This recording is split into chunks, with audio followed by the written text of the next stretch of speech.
मैया तो देने के लिए बैठे। और ये ना समझना कि वो जो कष्ट देती है वो उसका प्यार नहीं है। आप कहते हो कि माँ की कृपा शायद कम हो गई है इसलिए तो वो अब हमें कष्ट ही कष्ट दे रही है। जब बालक बीमार पड़ जाता है ना तो माँ फिर उसको कड़वी दवाइयां खिलाती, इंजेक्शन भी लगवा देती है कई बार। बालक को लगता है ये माँ बहुत बुरी है, अच्छी नहीं है, कड़वी दवाई खिलाती है। ये मुझे प्यार करती होती तो कुछ मीठा खिलाती, कुछ अच्छा खिलाती, लेकिन वो माँ, तकलीफ उसको भी होती लेकिन उस बालक के भले के लिए उसको ऐसा करना पड़ता है। वैसे ही ये जो हमारे जीवन के अंधेरे हैं, ये जो कष्ट हैं, वो भी कहीं ना कहीं माँ हमें मजबूत बनाना चाहती है, हमें संभालना चाहती है और हम सुख का अनुभव कर सकें ये हमें बताना चाहती है। पहले कष्टों को भी झेलना सीखिए। ये भी उसकी कृपा, उसका प्यार ही है। केवल सुख मिलता है तो ही उसकी कृपा बरस रही है, ऐसा नहीं है। ये कष्ट और ये कांटे भी उसका प्यार है जो हमें मजबूत बना रहे हैं, जो हमें संघर्ष करना सिखा रहे हैं, जो हमें जीना सिखा रहे हैं। माँ तो सदैव देती, ये तो माँ जगदम्बिका है। जब हम यहाँ सामान्य जो माँ जननी है उस माँ को भी यदि देखेंगे तो उसका प्रेम, उसका भी प्रेम अपार होता है। कई बार कहते हैं ये जो ईश्वरीय सत्ता है या जो ये भगवती सत्ता है ये निराकार रूप में होती है और साकार रूप में ये घर घर तक कैसे पहुंचे, इसके लिए इसने घर घर तक माँ को पहुंचाया हुआ है, जननी को पहुंचाया हुआ है। घर घर तक इस भगवती ने अपना ही स्वरूप माँ के रूप में दिया हुआ है। इसलिए मैं कहती हूँ कि कभी माँ की भी, जिस माँ भगवती की उपासना करते हो ना, तो अपनी माँ की भी कभी कभी सेवा कर लिया करो, उनको भी प्रणाम कर लिया करो।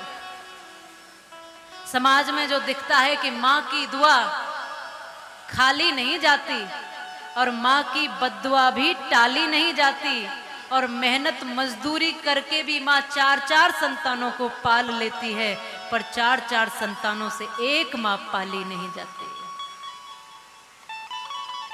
4 संतान,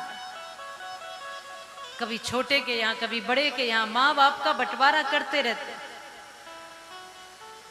छोटे होते हैं तब तो खूब झगड़ते हैं,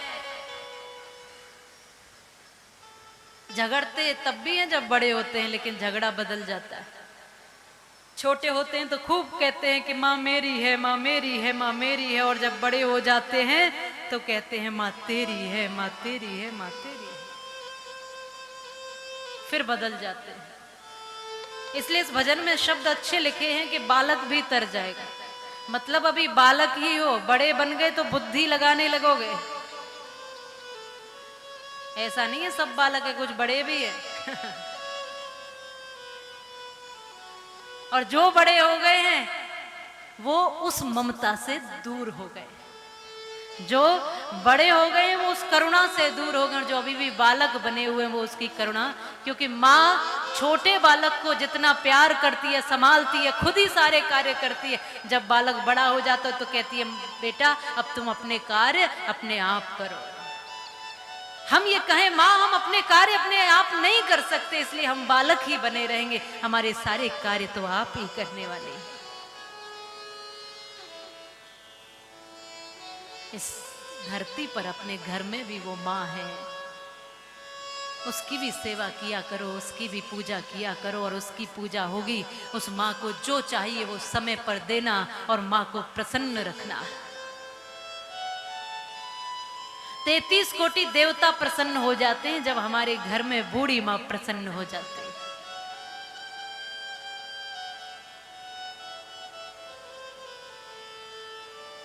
माँ कभी नहीं छोड़ती संतान को, संतानें बेशक माँ को छोड़ देती हैं। छोटा सा चिड़िया का बालक है, अपनी माँ से कहता है माँ तू चली जाएगी, छोड़ देगी मुझे छोड़कर चली जाएगी, क्योंकि तेरे पंख है मेरे पंख नहीं है, मैं छोटा हूँ। वो माँ विश्वास दिलाती है पर इसको विश्वास नहीं होता। तो इस चिड़िया ने, इस माँ ने अपने पंख जमीन पर मार मार कर तोड़ दिए। अब कहती है बेटा अब तो मैं असहाय हो गई, अब नहीं जा सकती छोड़कर, अब तुझे विश्वास है? कहता हाँ माँ मुझे विश्वास है। अब ये बड़ा होने लगा, बड़ा खुश हो गया, धीरे धीरे बड़ा हुआ, पर निकलने लगे। एक दिन भयंकर तूफान आया। माँ ने कहा बेटा मैं असहाय हूं, मैं तो नहीं उड़ सकती, तू उड़ करके किसी सुरक्षित स्थान पर चला जा। ये उड़ा और दूर स्थान पर चला गया। तूफान थमा, लौट कर आया, इसने देखा मां मरी पड़ी है, मां के प्राण निकल गए। वो तूफान के थपेड़े सहन नहीं कर पाई है तो, लेकिन मरने से पहले मानो अपनी चोंच से उस पेड़ पर कुछ गोद कर लिख गई है कि बेटा मैं तेरी मां हूं, मैं तुझे मरने नहीं देती, तेरे लिए तो मैं कई बार मर सकती हूं और ये मां ही होती। मैं तेरी मां हूं पर मुझे प्रसन्नता होती, मैं मरने तो नहीं देती पर मुझे प्रसन्नता इस बात की होती कि जब मैंने तुझे कहा कि जा जाकर के अपने प्राण बचा ले, तू दूर चला जा, तो एक बार मेरे कहने के बाद तूने कह दिया होता मां मैं तुझे छोड़कर नहीं जाऊंगा, तो मरने से पहले मेरे मन को शांति मिल गई हो। जिस पुत्र के लिए अपने पैर पंख सब तोड़ दिए, ये मां वो होती है जब डॉक्टर के पास जाती है, प्रसव पीड़ा होती है, पेट में बालक को लिए प्रसव पीड़ा दर्द को सहन करती हुई मां गई। डॉक्टर ने कहा स्थिति ऐसी है कि एक ही बचेगा, या तो बालक या तो मां, किसको बचाएं? तो सबने कह दिया कि मां को बचा लो, बालक तो और भी आ जाएंगे। लेकिन वो मां चीख करके कहती है कि नहीं, मेरे शरीर के टुकड़े टुकड़े हो जाएं लेकिन मेरी संतान पर आंच नहीं आनी चाहिए। ये होती है मां। वो आपने सुना भी है, इकलौता बेटा, विधवा मां बालक के सहारे जीती है। बड़ा हो गया बालक, प्रेमिका के चक्कर में पड़ गया। प्रेमिका को प्रसन्न करने के लिए क्या लेकर आऊं तुम्हारे लिए? प्रेमिका ने कहा मां का दिल लेकर आ जाओ। ये तो शराब पीकर मदान धोकर के घर आया, रात में मां भूखी बैठी, आधी रात हो गई। विधवा मां जिसका पूरा जीवन इस बालक का मुख देख देख कर निकला, और ये मेरा बेटा बालक में मेरे बुढ़ापे का सहारा बनेगा, भूखी बैठी थाली लेकर के, बेटा आएगा भोजन करेगा। ये शराब पीकर आया, मदान धो करके कहता है तू अभी तक सोई नहीं, डांट कर पड़ा। माँ रोती हुई चल दी और ये कहती हुई बेटा भूखे मत सो जा। भोजन माँ ने भी नहीं किया था, लेकिन माँ चली गई भूखी। ये भूखी सो गई कहती हुई कि बेटा तू भूखा मत सोना। शराब पीकर आया था, ये बैठा रहा, बड़ी सी छुरी निकाली। रात को जब माँ को नींद आ गई तो जिस माँ की छाती से लगकर इसने दूध पिया माँ का, उसी छाती को गोद डाला इसने चाकुओं से, और मांस के लोथड़े को, उस दिल को निकाल करके इसने हाथ में लिया और हंसता हुआ जा रहा है दौड़कर, आज मेरी प्रेमिका प्रसन्न हो जाएगी, मेरी प्रेमिका प्रसन्न हो जाएगी, प्रेमिका खुश हो जाएगी। दौड़ता हुआ जब गया, नीचे देखता नहीं है, ये तो अंधा हो रहा है, ये तो प्यार में पागल हो रहा है। ठोकर लगी, गिरा, दिल भी गिरा छूटकर हाथ से और खुद भी गिरा। लेकिन उस मरी हुई मां के दिल से भी ये आवाज आई, मेरे लाल तुझे चोट तो नहीं आई, मेरे लाल तुझे चोट तो नहीं आई। वो होती है मां जो दर्द में जीती है, अपने संतानों की आंख में आंसू नहीं देख सकती, वो होती है मां।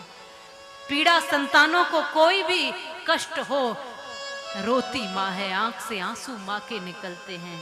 इसलिए मैं कहती हूँ ऐसी माँ को प्रसन्न रखा करो। और मैं बार बार कहती हूँ किस्मत तुम्हारी अच्छी है तो लक्ष्मी तुम्हारी दासी है, और कर लो माता पिता की सेवा, तुम्हारे घर में ही मथुरा काशी, घर में मथुरा काशी। माँ के आंचल ने युगों युगों से भगवानों को पाला है, माँ के चरणों में जन्नत है, गिरजा घर और शिवाला है। हिमगिर जैसी ऊंचाई है, सागर जैसी गहराई है। दुनिया में जितनी खुशियां हैं, माँ के आंचल से आई है।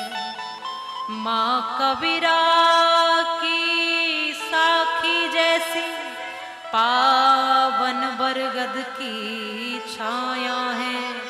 माँ वेद ऋचाओं की गरिमा, माँ महाकाव्य की काया है। माँ मान सरोवर गंगा है, माँ गौमुख की ऊंचाई है। माँ परिवारों का संगम है, माँ रिश्तों की गहराई है।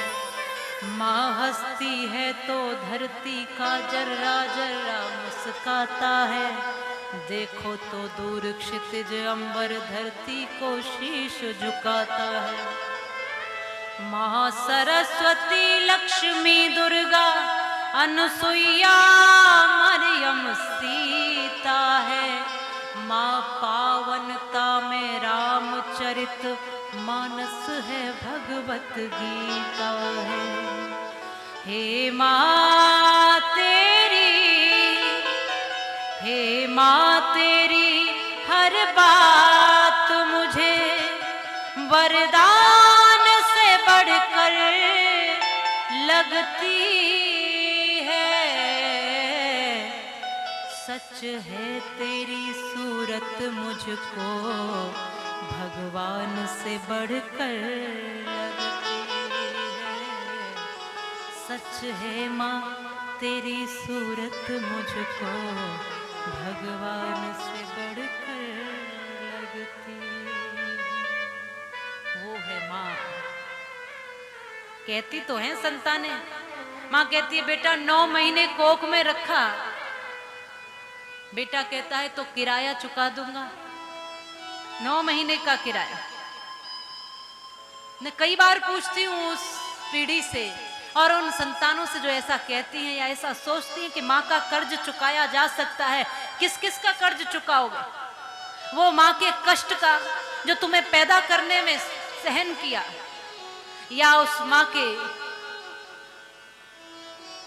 उस पीड़ा का, उन तमाम जागती हुई रातों को जो हमको सुलाने में बिताई, या उस माँ के खून का जो एक एक बूंद इकट्ठा करके हमारे निर्माण में लगाई। मैं कहती हूँ माँ के खून का तो छोड़ो, हम तो माँ के दूध का भी कर्ज नहीं चुका सकते हैं। बहुत सी माताओं के ऋण हैं इस हमारे ऊपर। तो पहले अपनी माँ का ऋण चुकाना सीखिए।